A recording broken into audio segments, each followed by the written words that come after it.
Ondan soң нәрсә була? 80 ел. Онсын мин пәйгамбәр түгел, пәйгамбәрләр әйтер инде, аларына мин әйтә алмыйм. Иң беренче әйтә сүзем шул.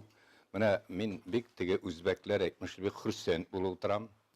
Үзебезнең Рәшәй башкаласында, Мәскәүдә хәзер шушыннан үзебезнең милләттәшләр, фикердәшләр белән утырам. Бу зур әйбер. Зур әйбер. Әле хәтта Казанда да булай туры килеп булмый. Һәм менә монда хәзер карап торам мин, берсеннән берсе менә хәзер шундый сезнең затлы кешеләр. Мин комплимент рәвешендә әйтмим, чыннан да шулай хәзер. Менә карап санап китсәң дә монда һәммәгезнең теге үз тормышта үз урыны бар, фикере бар, башка яктан инде. Менә шуңа мин монда катнашуга бик шат. Аннан шушындый мөмкинлек биргән өчен карагыз, табыннар монда, шундый бик җылы мөнәсәбәт. Менә бу өйнең хуҗасы, безнең табыныбызның хуҗасына инде Рөстәм Фәйзовичка. Күрә, мин инде аның хакында ишеткәнем бар иде. Әле үзен ничектер булай күргән бар икән, ләкин менә бүген турыдан-туры таныштым инде. Мондый кешеләребез безнең хәзер аз. Аз элек булганнар алар. Мондый кешеләребез безнең аз. Шуңа күрә инде аларның менә ихласы рәвештә, милләт юлында, аны берләштерү юнәлешендә эшләүләренә без инде рәхмәт әйтик, куаныйк. Алга таба да шушы юлдан үзләренең гамәлләрен дәвам итсеннәр иде. Инде менә бу хәзер Гаяз Исхакыйга.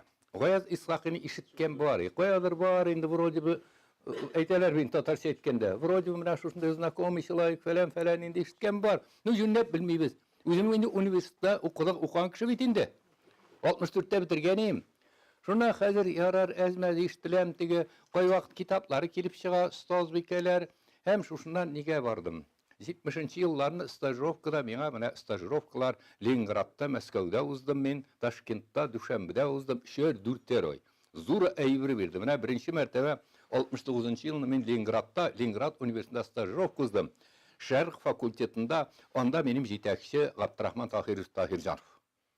Ул зур галим, берничә телне белә торган. Аның теге янында болдырыкларына, урысларны кайвакыт сүгәп, шул тикле әйбәт ниләр анда. Ивановлар бар иде. Ниләр инде? Боголюбовлар. Хәзер шунда Таһирҗанов агайлар миңа керттеләр күп әйбергә. Һәм әле кызыклы Фәннәр академиясенең китапханәсенә алып бардылар, Ленинградның. Һәр тегендә Габдрахман бар икән, Рафиков, Әхмәт Рафиков, бүлек мөдире. Бәлки ишеткәнегез дә бардыр. Аның хатыны беренче бездә университетның Казан университетында нигә Наилә ханым иде. Аерылганнар инде. Һәр тегенең белән мин аны сөйләдем инде. Танышып киттек, бер кирдем, ике кирдем. Хәзер менә ди Хатип туган, мин сиңа ди әйдә бу бүлмәгә кирел диде. Иштәге бүлмәгә кертте дә, менә мин сиңа хәзер кул ни бирәм диде, китап диде. Менә моны бирәм. Син кара берәйбердә язма диде. Моны нәрсә укыганың, каян ниткәнең алсаң, син дә бетәсең, мин дә бетәсең. Хәзер шушында бу 70-нче еллар бит, 70-нче елында карам анда теге Гаяз Исхакый. Аның яңа милли юлы. Һәм аннан әле менә рус телендә чыккан, Лондонда 70-фәләнче елны чыккан Тамырбек Дәүләтовичнең Советский Татарстан, башкалар. Мин хәзер карыйм, он нәрсәдер мин теге аңлар өчен аларны үсештә кирәк. Аны аңламаган җүнләп. Ярар еллар уза башлай, әкрен генә нидә 90-нчы елны мин 3 айга Финляндиягә җибәрделәр. Мәскәүдән шушыннан инде Финляндиягә бардым. Шунда хәзер менә мине бөтенләй икенче яктан ясадылар. Мин анда теге милләттәшләр белән чыраштым. Инде хәзер безнең кузгалган чак Финляндия университетының, Хельсинки университетының шәрq факультеты бар, шәрq бүлеге бар. Анда Харри Халлин дигән ни эшли. Хәзер бу фин кешесе русча да белә, татарча да белә. Бер заман китапларны күрсәтә тигеннән. Тизелеп тора Гаяз Исхакыйныкы да.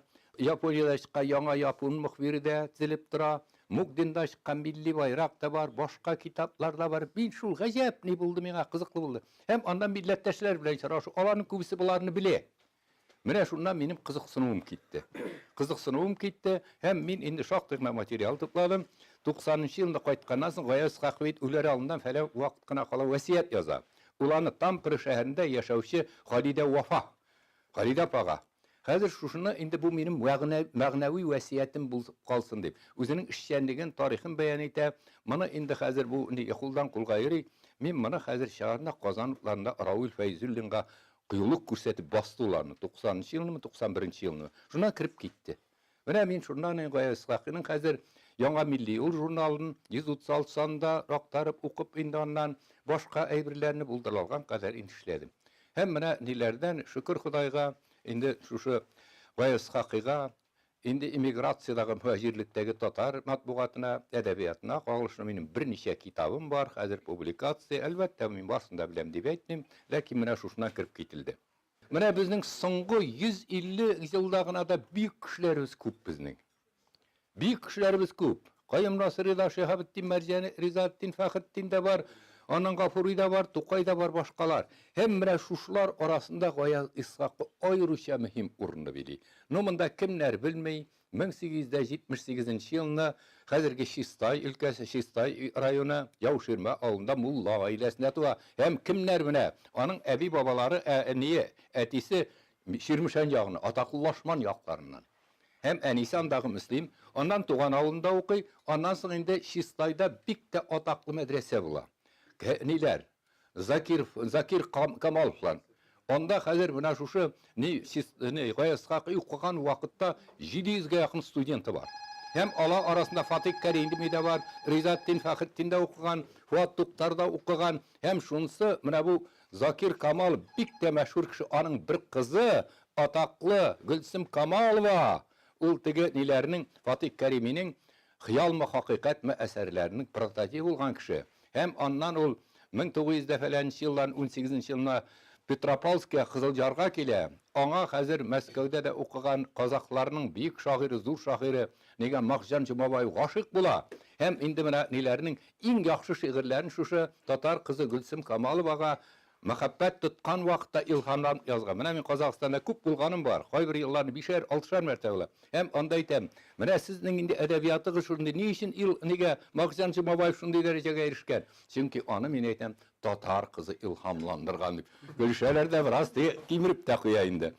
Менә шушы мәдрәсәдә укыган, аннан соң Казанда, Күлбуй мәдрәсәсендә, аннан бераз вакыт диде эшлә. Әнигә Казанда Учительский институтны Сагри Максуди белән, Фуат Туктар белән, башка берничә теге Терегуловлар, Умар Терегуловлар белән укый. Бер ара Оренбургта аның әле шәкерте Сагит Рәмиев та аннан Казанга кайтып укыта башлый. Һәм монда инде хәзер башлана революция алды елларыннан. Моның шаулы тормышы. Аннан соң таң вакыты газет чыгара башлыйлар. Хәзер моңа социаль идеялар белән мавыга. Бу инде кайнап тора торган теге вулкан кебек кеше. Һәм аннан шунысы да бар. Менә элек мәдрәсә арасында мәдрәсәләрдә иштыралар бәхәсләр, мөнәзәрәчеләр дип.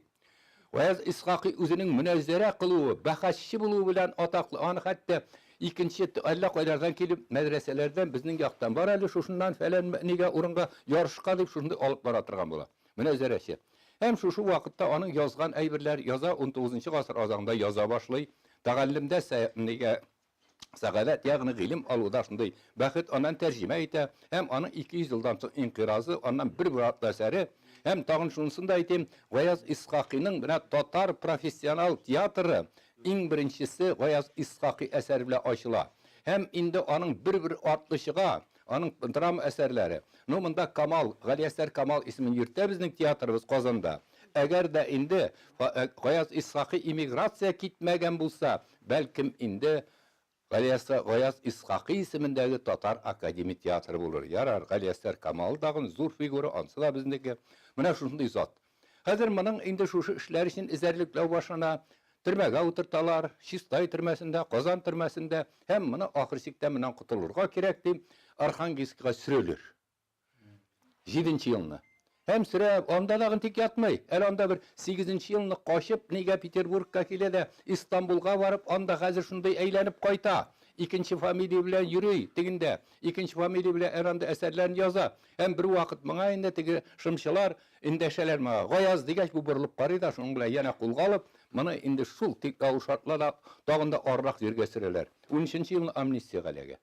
Таң кызыклы бер момент, менә сөргендә вакытта ул кемнәр белән утыра? Ворошилов белән бергә утыра. Һәм инде Польшаның теге президенты йөртелгән инде премьер-министры Пилсудский белән. Аннан Бадуинда Куртыны белән дә хәзер шундый кешеләр белән. Һәм аннан инде моңа нидән Араматла династиясының юбилей уңай белән азат ителгәннән соң татарлар яшәгән җирдә яшәргә моңа тыела. Казанда да, Уфада яшәргә ярамый. Бары Петербургта. Ни өчен? Чөнки Петербургта күз алды. Контроль көчле. Hem mında indi ulti gazet çıkara başlı il gazetsi hem il gazetsindan Necip Basrilar, Fuat Tuktarlar anda bik eybet bik tis popülerlik kazana. Alan bir neçe mertebeti nige tikşinuge lege 15. yılın olayını Moskovga köşe. Mına mında sizin Moskovga hem mında anına 2 yılda bütün vakıgalarını içtimai, siyasi, medeni vakıgalarının üzerinde koyaz iskaki. Hem mında nindidir mine minin tügel anı yazıp da çıkı. Söz gazetesini çıkarabilir. Eye söz. Eye. Söz anda tegi il isim bile alıştırıp bir neler. Eye isim. Hem anda nersede mine koyalar indi şu bir neye kurultay varganda yaşlar da katnaşa. Mına küterip tegi hazır zal boyunca deginden indi küterip tribuna alıp kileler. Bu bitindi şunday derece. Hem andan indi neler bilen indi Sovetlar Bolşeviklar platformasını kabul etmeyi milli idarege saylanabit indi bu. Hem andan indige Samarga kile, Samardan indi Ufa'dan da hazır tegişi girdim. Kızılcar'da elanda Mayak gazetesi çıkara, Abdullah Kariflar'da spektakl koyup verirler. Ondan sonra hazır indi Kınçılışka ekrinep köşeye başlap, onda 1919 yılın aprelinde Qatay'ın hazır ulvaqta Manchuriya haylı nege Harminga var biydi. Hem anda harbinde indi viza kerek bulamına, hazır 4 aylap küte Yaponiyaga bara, ondan sonra hazır mına barga kerek edeyim. Bularga vazifa yüklengen bula. Sadri Maksudiga, Vayaz İskakiga, ondan sonra Fuat Tuktarga, Parij'dagi Versal söyleşülerinde İdil Ural'ını yaklarga. İdil Ural bıraşında işte devlet sirge uliler. İndi alan birinci ideyası federasiya rəvişində. Lakin barıp çıkmay, hem şuşunda indi barır için Sadri Maksudi Finlandiya arqılı kite Fuat Tuktar bileminde baralar. Hem ahırsırlarga nərsəşilər barıga. Çekoslovakiya esirlerin bit. Esir mında çıkanlarını turdan turtugul vatanlarına yarak kın çıkış arqı jibererler. Şularga bilingen paraxutqa önindidir yollar bile elege de 56 gün boyuna Hind okyanları, Suez kanalları boyunca İtalyan Trieste kalasına kile, ondan sonra Praga kile, o vaxtda imigrantların üyası, ondan nige Berlin'de biraz tuktuyda, indi 20. yılın aprelinde Parij'a kile. Parij'de 2 yıllap bulalar. Lakin barıp çıkmayında Sovetler Rusya ismini kabul etmiyor bu sileşülerini. Ondan Berlin'e kile, Berlin'de 2 yılında türlü işçenlik alıp para Turan uyuşmasını yeteklifi attıkları filan, hem anlamında tırmışı avraya, indi şakıra Türkiye yağımını üzüne. Hem bunun elbette inisiyativisi bilen, anda bizim zor milletteşimiz Yusuf Akşura, hazır ilikten dostlar, indalar, tanışlar, bu hazır Türkiye'ye kile de anda Türk yurtu degen zamanda bu Türk dilinde çıkartırgan Türk yurtu jurnalın indi Orenburg'dagi bizning şuşunda metsenat himayaşimiz Tatarının Hüseyinifler öz aksasına çıkara başlar. Bunun indi redaktörü Yusuf Akşura, Mına şul Türk yurtunda, ondan sonra Cumhuriyet başka gazetelerde. Bu mında bik de işkiyanligince eğildire, mına İdil Ural devleti sülürge teyiş, mına bu ştat sülürge teyiş. Kadir bu vakitte Atatürk'ün Kreml bilen dost çağı, kadir mında Kreml'nin tegi basımı arkasında, mında Türk hükümeti mına indi bizning ilden gitti. Sovetler Rusya'sı bilen Sır bilen Arabı zula. Hem şundan 27. yılın bu kiterge mecburlar. Koya kiterge hazır. Mına bit onun nisiktir vakti de var. Şu vakitte onu Polşa'nın yetekçisi Pilsudski şokra özüne. Varşava'ya kile. Onda Şarık İnstitutuna bir işley. Hem ondan indi bunda nelerden 39. yılga kadar nide tüp urnumının Varşava'da. Lakin Berlin kayış barıp erey. Ondan sonra Finlandiya kayış bara. Hem 3 yıl bu nide 33-35. yıllarını nige bara. Yarak kınçılışka Qatayga bara. Yaponiyaga onda Müslümanların Tatarların kurultayların uzdıra türülüşler. Ondan sonra geri kayta. Hem ondan 39. yıl neydi? Soğuş başlanı Türkiye'ye kile. Türkiye'de neydi? İstanbul'da yaşay. Kızı onun profesör Şıgıta indi. Onun kiyevi Tahir.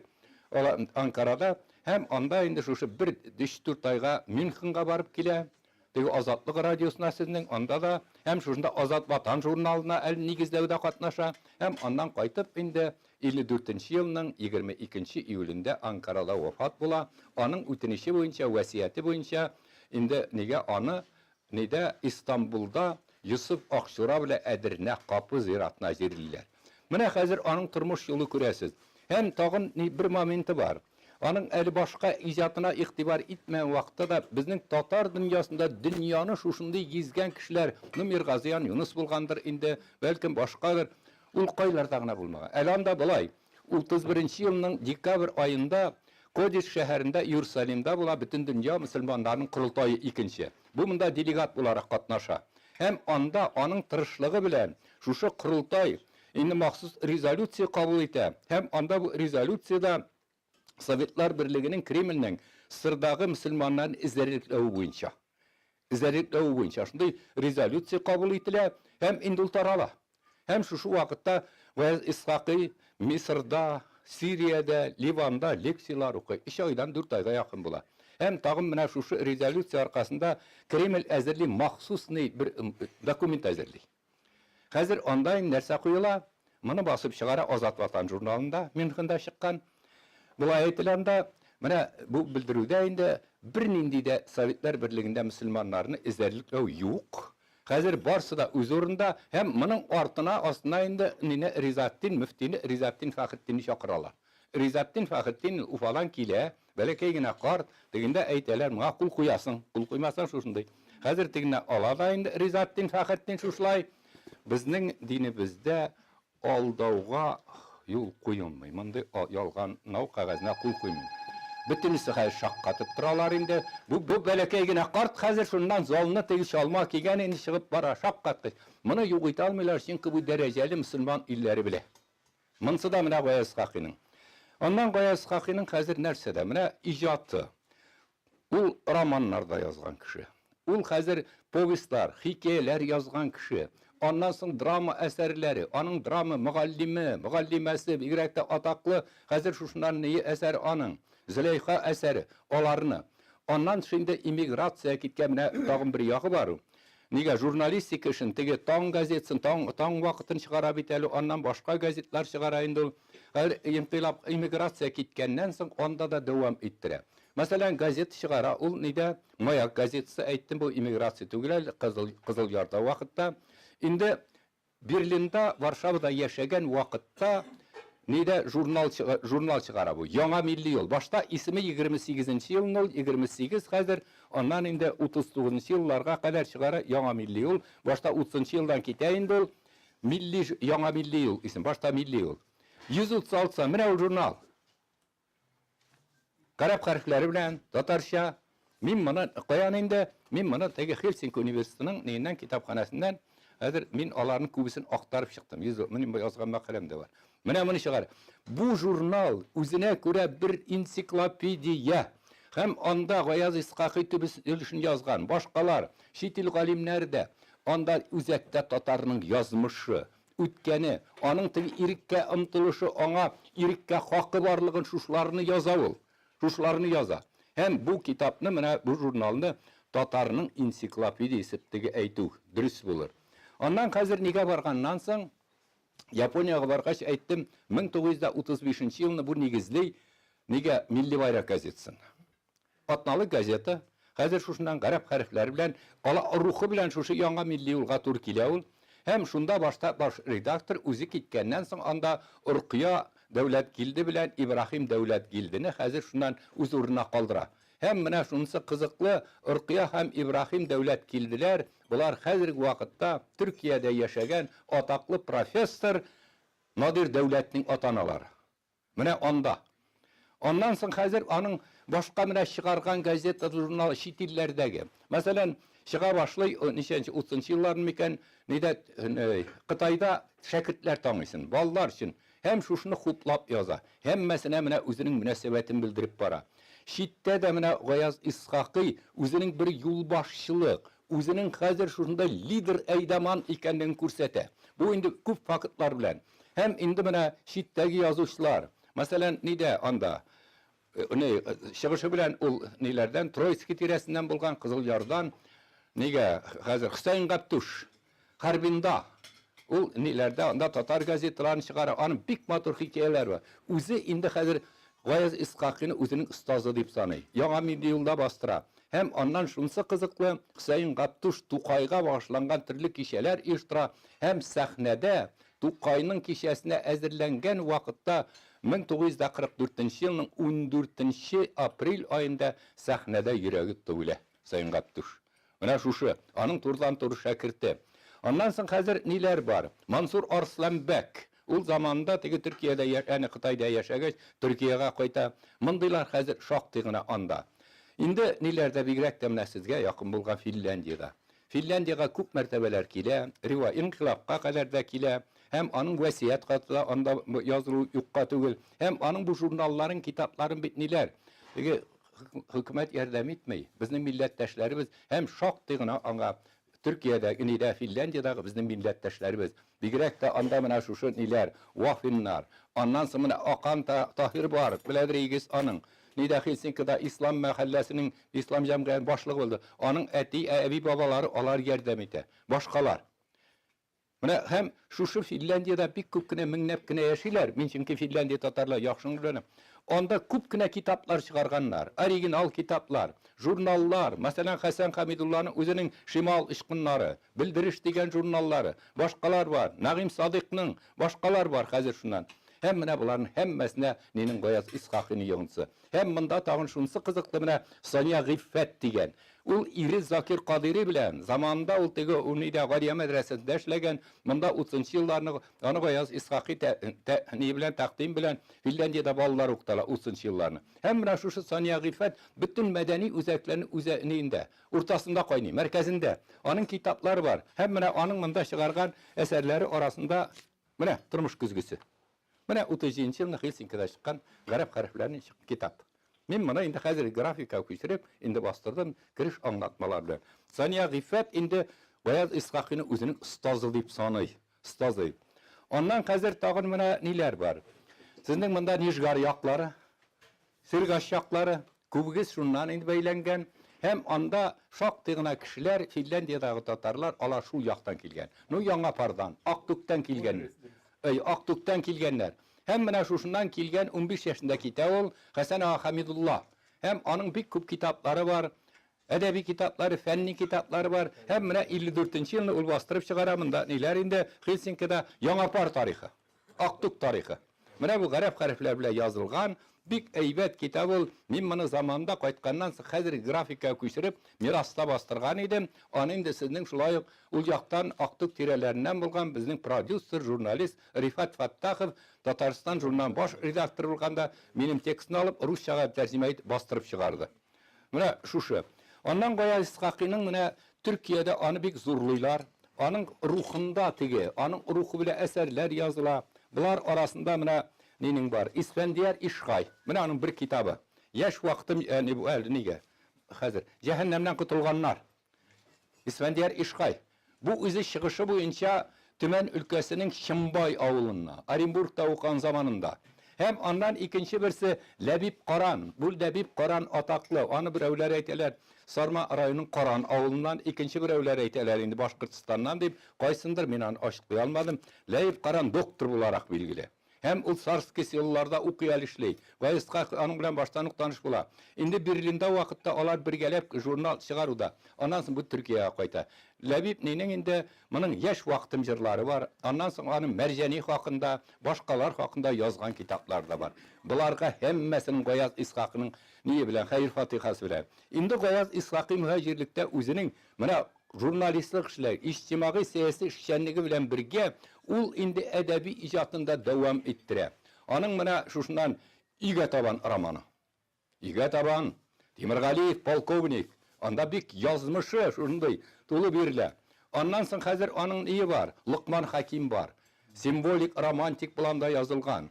Аннан соң хәзер аның башка төр күз әсәре, шул тикле теге романтик, ул Чеховларның, Буниннарның әсәрләре югарлыгында аннан артык түгел микән. Инде инкыйлаб революциядан соң язган әсәрләрнең аның шактый драма жанрында. Мин моны булай уйлыйм, шырның шушындый киренке булуы, анда төрле теге вакыйгаларга инде шушыннан бай булуы, моны инде драма жанрына еш мөрәҗәгать итәргә мәҗбүр итә. Һәм монданың менә шушыннан ни бар? Ниләре? Берничә әсәре бар аның. Берничә әсәре бар. Булар арасында менә мин күздә каш кебек аның 45-47 елларны язган ни бар. Улуг Мөхәммәд. Казан ханлыгына нигез салган. Һәм анда менә үзенең Язучы еллар буе теге куйган тәҗрибәсен, иҗтимагый сәяси карашларын образлы рәвештә бирә. Менә без бу дөньяда килгәнбез икән, без башка халыклар белән, инде татарның да хакы бар, аның үз дәүләте булырга тиеш. Урысның да үз дәүләте булырга тиеш, Чувашның да үзенеке булырга тиеш. Әмма без бер-беребезне буйсындырырга түгел, тигез дәрәҗәдә булырга тиеш. Менә шушы идеясы. Аннан шуның хаят, игәт, башка әсәрләр бар. Һәм аннан әле бер комедиясының Җанбаевич. Ишеткән бардыр. Җанбаев ничек менә безнең тормышыбызда, әгәр дә безнең чорда яшәсә нишләр икән? Инде үзенең миллилегеннән йөз шириф хәзер урыска тамынып, урыс булып теге марҗага өйләнеп йөрүчеләр аны көлке астына ала. Әйтәм бит, инде хәзер бу чорда яшәсә, нидән? Гаязга ничек яздырыр икән? Ничек яздырыр икән? Һәм менә язган әсәрләр арасында башка ниләр. Менә аның шушы Идел Урал тарихны бирә. Идел Уралны 20-нчы еллар ахырында яза башлый. 30-нчы елларны ул рус телендә, француз телендә, япон телендә, поляк телендә, инглиз телендә һәм әйтүләренә караганда фин телендә фин басмасын күрмәдем. Шуны бастырып чыгара. Кыскасы Гаяз Исхакыйның менә шушы иҗатын ул үзе генә түгел, инде башкаларында канатландыра. Чын мәгънәсендә Октябрь инкилабыннан соң безнең иммиграциядагы әдәбиятыбызны үстерә, формалаштыра. Һәм калганнар инде Гогольның шинеленнән чыккан кебек Исхакыйның шинеленнән чыгара. Инде илдә вакытта ничек? 20-нчы йөз башларында Октябрь революциясына кадәр Гаяз Исхакый исеме әсәрләр телгә алынмаган безнең бер матбугат та юк. Айрым саннарында икешәр битендә һәр кайда Гаяз Исхакый шушылай языла. Хәтта бит анда Тукай да инде аны дахием ди, аны илаһилаштыра. Кайт әле син ватаныңа ди, безне сарга итмәле ди. Үз чиратында тагын шунысы да Гаяз Исхакый да Тукайны зурлый. Тукайны зурлый, күп мәртәбә хөрмәт белән яза. Хәзер шушыннан. Һәм инде революция башланганнан бу инде чит илгә киткәч, моның хакында баштарак языла, әле бераз языла 20-нчы. Аннан инде бу бөтенләй ятилгә алмыйлар. Телгә алына икән ата дошман. Моннан да начар кеше юк. Иммигрант, акчага сатылган, башка, фәлән әланда шунысы бар. 32-нчы елны аны Рим папасына кабул ителә. Рим папасында. Әле бит Рим папасына дәүләт башкаларда эләгә алмый. Монда Нинең татарның милли, менә шундый төрки татарларның, мусульманнарның хәлен сөйли. Шушында алар теге итальян, нидә француз телендә басмалардан фикерләр чыккан. Аннан шунсында әйтим тагын Рим императорында приемда була. Аннан шунда Төркия президенты белән күп мәртәбәләр очраша, зур кешеләр белән аралаша. Һәм бездә инде менә аны төрлечә чираттылар, шигырьләр язылды, әсәрләр язылды. Аннан да начар кеше яисә бөтенләй телгә алма, яисә алсаң син дошманыңны әйтеп күрсәт. Һәм аннан ләкин чит илләрдә безнең кардәшләребез аны зурлауны дәвам иттерделәр. Һәм инде менә булай. Безнең 20-нчы йөз башында тормышыбызда, әдәбиятында, аның матбугатында милли идея, татар язмышы үзәккә куелган. Совет чорында булар безнең бетерелде диярлек. Интернационализм, бәйнәлмилләтчелек. Инде хәзер менә ниләрдә 80-нчы елларда башланды үзгәртеп корулар. Сыр таркалды. Аннан соң инде милли хәрәкәт көчәйде. Менә үзәгендә утырган кешеләр монда беләләр алар. Һәм шушында 20-нчы йөз башындагы шушы идеяларны тагын да дәвам итеп, тагын да үстереп, инде яңа буынга тапшырды. Һәм 90-нчы еллар азагында бездә милли хәрәкәтнең көчәюенә инде Исхакый һәм аның көрәштәшләренең йогынтысы зур булды. Инде менә шөкер Худайга 15 томлыгы дөнья күрде. Аның буенча хезмәтләр языла. Аннан шунда аның спектакльләре, кинофильмнар куела. Аннан шунда башка эшләр, ләкин әле бу гына Гаяз Исхакыйга җитмәй. 120 еллыкларын, 130 еллыкларын зурлап уздырды. 140 еллыгына менә бик нирәк була, сүлпәние. Менә соң булса да уң булсын дип, менә әле шушы Казанда менә әле конференция уздырырга җыеналар, аерым чаралар, әлбәттә тиешле дәрәҗә түгел. Хәтта аның туган авыл Яуширмәңдә музей ташланды хәлгә килгән иде. Шуны да бит инде күп бейсләренә төшердек. Мәдәният министрына инде әкренләп кыймылтый башладылар. Хәзер менә Мәскәүдә моның булуы. Мин моңа бу символик дип карыйм. Ана мәктәптә дә чыгышта әйттем. Чөнки Мәскәү ул ни әйтсәң дә ул минең генә урысның башкаласы түгел. Бу Россиядә халыкларында башкаласы. Мин монда киләм икән, мин монда кунакка түгел. Мин үземнең илемнең хәзер шундый аның мин башкаласына киләм. Минем дә хакым бар. Һәм анда менә бу дәүләт аларның теге күренекле кешеләрен шунда искә алырга. Әмдә монда рәсми рәвештә булар искә алынмаса да, менә безнең җәмәгатьчелек шундый зур кешеләребезне әкренләп соң вакытта искә ала башландык тапкына. Һәм менә Гаяз Исхакый буенча. Менә ниләрдән мәктәптә булды бүген. Муса Җәлил мәктәптән китләү җиңел. Әле директорын анда Розханны тыңлап тордым. Балалар җыю авырды. Килмиләр ди. Ата-аналар инде хәзер татар теле укытмагыз дип әйтәләр дип менә шушындый. Инде тырышалар. Аларның менә шу музейлары, башкалар бик әйбәт. Аларны да аңларга кирәк. Ул ягыннан. Һәм анда менә әле ниләр укучылар да шактый гына сораулар биде. Һәм менә монда безнең Казанның, әнинең, Мәскәүнең бик тә дәрәҗәле зыялыларыбыз менә монда килгәнсей, иң шунысы куанычлы менә яшьләребез безнең кызыксыну, чөнки аларга кирәк менә Гаяз Исхакыйны искә алу. Шуңа күрә мин монда инде теге аерым фикерләргә суммурный гына ишәккә атланган Хуҗа Насретдин нәрсә күрсә, күңеленә ни килсә шуны җырлап барган, көйләп барган шикелле генә мин күңелгә нәрсә килде, менә шуларны әйтеп бардым. Шуңа күрә теге җитмәгән җирен үзегез җиткересез, ялгыш җирен үзегез төзәтерсез. Менә шушлар белән инде шуларны әйтергә инде мин җөрәт иттем. Рәхмәт игътибарыгыз.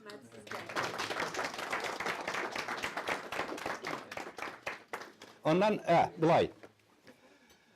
Indi min kitaplarını bugün bulaya gittim. Indi kitaplarını hazır mındağılarga.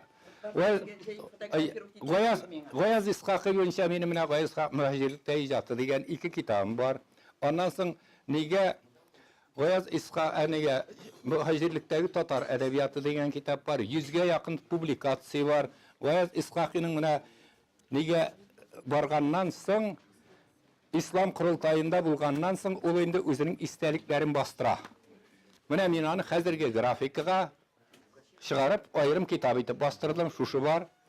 Аннан соң хәзер менә мин сезгә үземнең чыккан соңгы минем мактанып әйтәм инде хәзерге вакытта үзеңне үзең мактамасаң, хәтта 54 ел торган хатын да гел тәнкыйтьләп кенә тора. Рәмзи апагыз да. Шуңа күрә менә инде бер 1000-нән артык китап чыкканды, китап түгел, публикация бер 50, менә бу ел узган ел 50-нче китабым минем.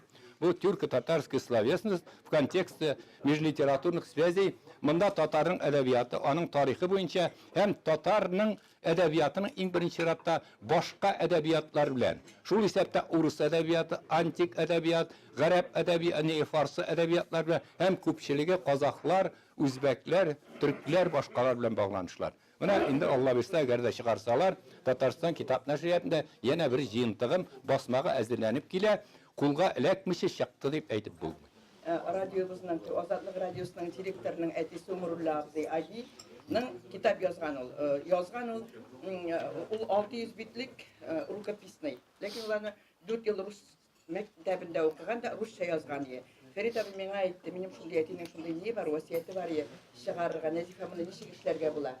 Мин моны кисеркә ясап алып кайтып монда без аны русчасын чыгардык һәм татар теленә мин аны тәрҗемә иттем. Шунда Гаяз Исхакыйның Япония һәм Кытайга хәрбинга килүе турында бар. Шунда ничек аны каршылаганнар һәм аны вокзалдан татарларның үзләренең шушы клубларына күтәреп алып киләләр. Гаяз Исхакыйны шул хәтле хөрмәт итәләр. Һәм шул турда язылган. Аннан соң Төркиядә менә сез әйттегез, Анкарада анда Арсланбеклар турында. Алар тоже Мансур Арсланбек. Арсланбек. Аның хатыны Мөшфик апа исән иде, Сәйдә Арсланбек кызлары. Сәйдә Арсланбек кызы. Мин аларда булганым бар, мин аны белән таныш һәм ул Гаяз Исхакыйның кызы аның кулында вафат була. Ул аны үлгәнче ул аны карый һәм аларда менә милли байракны чыгарганнар. Шул турда гына әйтәсем килгән иде һәм Әмирхан Динекине мин хәтерлим. Ул ничек итеп Гаяз Исхакыйның әсәрләрен әле менә шушы замана килгәнче үк чыгарасы килеп йөреп, чөнки Гаяз Исхакый турында ул немецлар белән бергә эшләгән, фашистлар белән бергә эшләгән дигән сүзләрдә чыгарган булганнар. Һәм шуны Әмирхан Динеки аның кызы белән фотолашкан, мин аның фотларын күрсәткән иде. Менә ансында мин хәтерлим. Ничек итеп Гаяз Исхакыйны кайтарырга тырыштылар безнең шул язучылар шул вакытта, авыр вакытларда. Менә сез әйтеп үттегез, аның драма әсәрләре арасында иң күркәмләрнең берсе һәм бик кыйммәтле бүген татарларга Улуг Мөхәммәд дигәне. Бу драма бүгенге көндә, бүгенге Татарстанда, бүгенге татар сәхнәсендә, Россия сәхнәсендә әле куелмаган һәм инде без аны исән вакытта Туфан Абдуллович белән сөйләшә башлаган идек, бераз эшкәртеп, Галиәскәр Камал сәхнәсендә куерга, яки менә яшьләр бар бит инде, яшьләр арасында аның нигезендә кино сценарийда ясап булыр иде. bik yaxşı eser Ulug Muhammed deb atala. Bu nişik Altın Ordadan Ulug Muhammed çıkıp gidip Qozonga kelib, Qozon xonligini uyushtirib, Qozon xonligini e'lon eta Ordaning davomchisi etib, ham endi shunda bo'lgan butun onda drama ham mana Xatib abi aytdi, xalqqa aytirga tilagan bütün fikrlar onda yong'iraydi. Xatib abi bu endi masala qo'ygan siman tugul, chunki bizning o'zimizda yo'llar bor, ma'lumotni yetkazishga, sizning bilan fikr olishuv siman haqida aytaman. Ikkinchisi Xatib abi sizning saytda mana yoshlar uchun Idil Uralning bormi bir turli varianti shunday? Men aytayım mısın şimdi? Külmezsege min saytlar bile işitmeyim. Miske iyiydi konservatör kişi bitindi min. Korkuşa. Yo'q, bir kimda kulmay o'zimda yangroq tutindim. Atstavka chiqdi. Deytugul şındıkta şu ay. Külkümü sabılayın. Sabılay aytamiz. Mana yoshlar uchun bo'ymi? Mana aytdilar, g'oyasiga tayilgan edi deb Sovetlar Soyuzida. Onun tıyılığının bir sebebi elbette ol boy bulgan, milletçi bulgan, ok gvardiya bilan emigratsiyaga ketgan so'g'ish vaqtida Idil Ural degan onun proyektin Hitler Germaniyasi foydalana Idil Ural legioni tuzilgan. U o'zida qatnashmay, ya'ni inson uydirma. Chunki Hitler ok gvardiyachilarni yaratmaydi. Teoriyasini qo'llanadilar. Bugun bu Idil Ural proyekti big populyar. Bugün söz bara, nişek etip administratif territorial reforma o'tkazgan Rossiyada. Nişek subyektlarni iritirga, nişek etip mana G'oyazovga mana ko'pdan ko'rgan endi. Bu ideya Idil Ural Turkiy, Tatar, boshqa yoki butun Turkiylar davlatda tuzum. Zo'r huquqli yana Yevroziya Federatsiyasida, Konfederatsiyasida shunday bir subyekt tuzum. Şuna göre mana bu ul chiqqan 90-yillarni bir balakagina broshura bo'lib, menga bor u. Idil Ural mana shuni albatta mana shu shtabning saytidan birinchi bir yoshlarga yetkazib olsak, bu Idil Uralni ularning ko'p ulushi onun bilan bugun endi qurollanirlar edi, ham endi olg'a taba siyosatchi olarak kullanırlar edi. Üçüncü fikir. Yavşirmada bulgan var, muzeyinde bulgan var. Bulganay birga rahmet. Sen başka yer yok. Onda şoqqigina ma'lumot onun turida bor. Ammo bizning bitinde baribir da eng yaxshi muzeylarimiz, eng odoqli kishilarimiz ular Qozonda bugun o'rnashganlar muzeylari. G'oyat haqiqiy menga loyiqli, ham endi ana ziyolilar shuni aytaman, sizda ko'tardingiz. Qozonda G'oyat haqiqiy muzey oshuv. Bu albatta turmushga oshirilgan ish. Menga endi butun Tatar xalqi ko'pdan kutib turadi. Mana bu muzeyda albatta bu onun bir ulushi bag'ishlangan bo'lar edi Tatar emigratsiyasına, Tatar edebiyat, emigratsiya Tatar edebiyatına.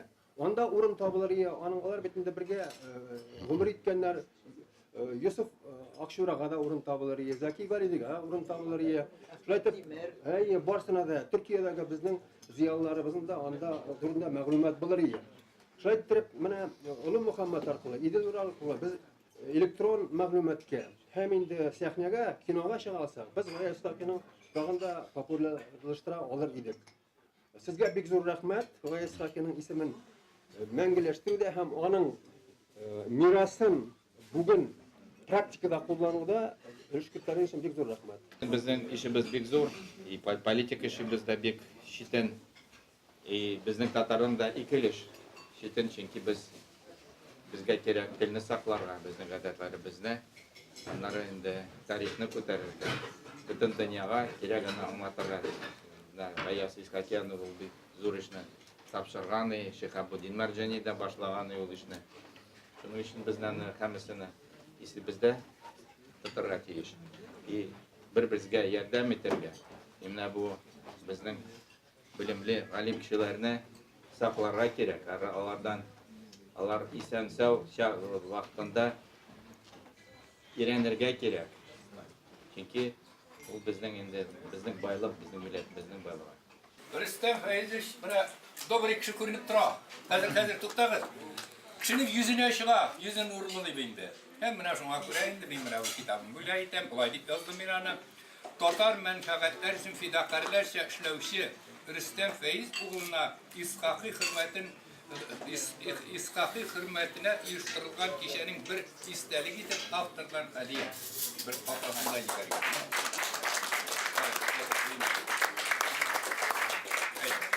Минем инде сюлю азрак, может быть, не в разрез политики, да, сегодняшнего мероприятия. Потому что меня безнен политика бар. Без ол политика, но пора в Москве 20 ел инде, да.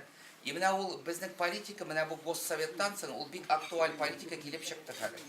Меня безнен уже 20 ел лек без сюлейдирек. Безгә кирәк хадыр, меня без уляганча.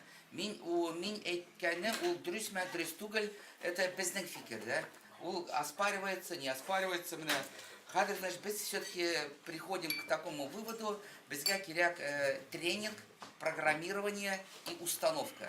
Яштайнук детсаттан, яслидан, мәктәптән, һәр возрастка біз хотим программирование, да. Конечно, есть очень много критики в наш адрес, потому что как можно грудного ребенка программировать, да. Мы же в Германии 20-х годов и не японский самурай, так? Но мы сейчас после этого госсовета, да, біздің политика һәр үзгәрә. Менә бер яшьлек балага нәрсә кирәк? Оның тел ачуы татарча булырга тиеш. Аңар әкият татарча кирәк. 2 яшьтә, 3 яшьтә без уже тиеш сөйләргә тарихны. Без уже 2-3 яшьтә татар милләт, нәрсә ул, ничек сөйләргә тиеш. И шулай итеп без татар телен жараттырга тиеш, и аңлаттырга тиеш. И безнең кешеләр тиеш үсергә, алар үзләре татар булып хис итеп, татар белән уйлап, татар булганның ишендә, йөрәктә, алар уже с детского возраста должны это все вот понимание принадлежности, да, к великому народу, у которого была своя. Без бәләкәй чактан ук әйтергә тиеш балаларга, что мечта. Һәрбер балалар мечтать должны. Мечта должна быть в том, что рано или поздно татарский язык все-таки будет государственным. Менә без шундый фикердә бүген, да? И менә оннан соң, значит, мәктәпкә кеше бара. Мәктәптә бөтен детсадта укытучылардан бу нитә. Мәктәптә тоже от учителей зависит. Но безнең барбар формируется семьяда. Вот. Нәрсә эшли без монда Мәскәүдә менә бу штабта. Мин инде менә 100 тапкыр бер яшьләргә сөйләгән, вот 101 раз рассказываю, что без хотим вот, чтобы менә насчет браков, да. Вот до госсовета без открытым текстом это не говорили. Сейчас мы начали говорить, что такое, значит, никях. Ну что такое, какие последствия идут от того, что если межрелигиозные браки, что такое, значит, ну, любовь есть любовь, но все-таки это до женитьбы надо все это объяснять, да, плюсы, минусы. Вот недавно на одной встрече мы обсуждали похороны. А как хоронить, например, русский мусульманин? Вот раньше как-то мы более были, значит, дипломатичны и политкорректны, на хадре уже без выступаем так, вот эти вещи обсуждаем. И без меня хадре улейбас кубряк воспитательный момент, без меня кучергать есть на внуков уже, в детском возрасте меня. Шуның аңна торга. И меня без меня буган, значит, после меня буган кичнен без хотим инде меня отарга или ничего аны әйтергә, что без хотим меня вот этот госсовет мы хотим взять как точку отсчета. И вот эта вот теория, что татарский язык закончится, да, мы хотим эти часы, тахометр повернуть в обратном направлении. Вот в штабе у нас, да. Кто нас поддержит, кто-то нас не поддержит, кто-то нас будет критиковать. Конечно, разные мнения, да, и на штабе есть разные мнения. Но получится у нас это насколько без бельмибес. Но госсовет для нас это точка отсчета для того, чтобы татарский язык, что умрет через шумная теория, без хотим в обратном направлении. Наоборот, татарский язык жив, татарский язык живет, и без очень оптимистично настроены. Вот у нас молодежь, там вот одна, значит, одни молодежи, сняли такой пессимистичный фильм. Во-первых, там туркмены, азербайджанцы и башкиры. Вот татарский язык уля, татарский язык ульде, башкирин говорит, туркмен говорит, ульде татарский язык, мы не хотим такой позиции, да? Вот. У нас мы татары, мы оптимистично смотрим на это, у нас здесь есть биография, да? Вот в этой биографии же прослеживается татарский характер. Вот, біздің сугыш вақытында в критических ситуациях, біздің барымызда что объединяет? Біздің объединяет, что мы потомки великого татарского народа. У нас у всех в крови течет татарская кровь. Вот я был недавно на встрече, меня пригласили в Магнитогорск. Вот там с татарами встреча. Магнитогорские татар сейчас улящали, вот, ведут огромную работу. Вот вчера здесь был Наиль из Челябинска. Тоже огромная работа ведется в Челябинске, да. Да, біз мында келелер Нижегородский татарлары, Рязанский, Крымский татарлары белән без оралашабыз. Без оралашабыз, крәшеннәр белән күп тоже. Олар тоже безнең безнең милләт, безнең халык отчасти, да. Вот, шуңар инде безнең менә позиция шундый булган. Менә без бирешергә, значит, бер атлам Госсовет артка булса, без хәзер во всех направлениях 5 атлам алга ясарга тиеш инде вот. Менә шундый безнең позиция, значит. Менә и самое главное здесь, самое главное, все-таки мы же много сюлей без встречаемся, менә, значит, күп кешенең, особенно яшьләрнең, без күзләрендә, сүзләрендә күрәбез поддержка. Вот это самое, наверное, главное безгә, да? Менә ул поддержка булмаса, как-то было бы это об стенку горох, там как-то в никуда все это, да? А без күрәбез, что молодежь нас поддерживает. Менә сез булган мәктәптә без аларның 10 кешене хәрәкәткә алып бардык, да? Вот, поэтому менә без күрәбез поддержку. Поэтому и за счет этой поддержки мы думаем, что безнең вектор нашел инде политики. Ну, допустим, безнең риэлторлар Москвада бар. Менә риэлторлар, которые прошли программирование, олар любой квартиры саталар. Правда, может быть, сравнение не очень удачное, да? Но мы должны татар теле, татар милләт, татар рухы. Менә без установка программирования менә с малого возраста. Безнең яшьләр делятся на две категории. Бер яшьләрнең бар ичендә иман, рухы, милләткә жарату, аңлау, что ул татар.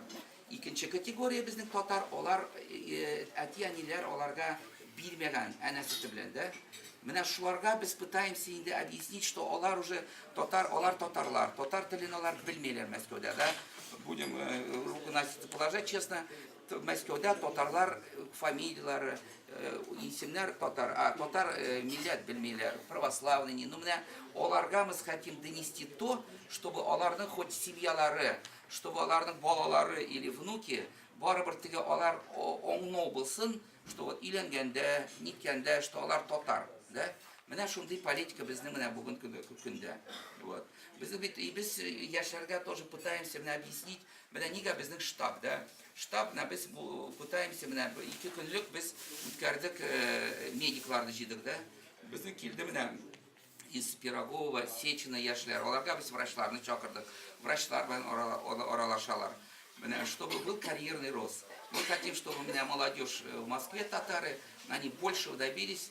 Без не националисты, мы за всех рады. У нас есть бик-яхшы әйттегез, и чувашлар должны достоинство свое иметь, и татары должны, никто никого не должен. Да?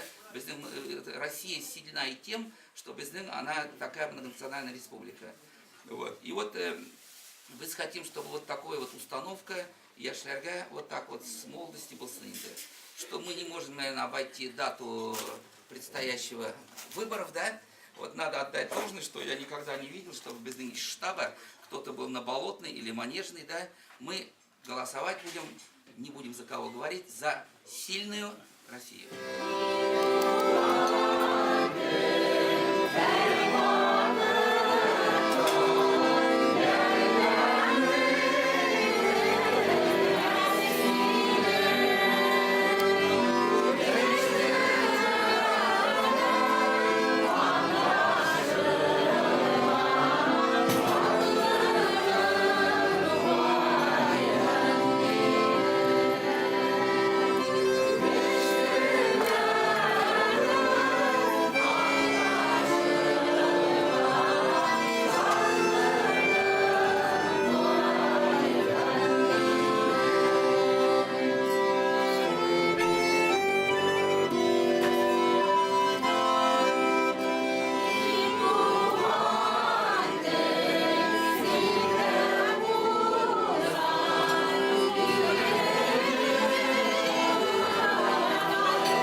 Ramaşkalar tibreleyinde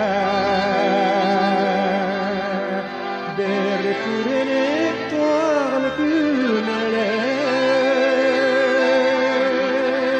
yürüre yürüre neli bolalar kırda koşuş oynagan kebek yürüre yürüre neli bolalar kırda koşuş oynagan kebek Ramaşkalar üsken dolada İske düştürge çoklarım Siyelken yok niken deyip Konakların yolga başladı Siyelken yok niken deyip Konakların бара.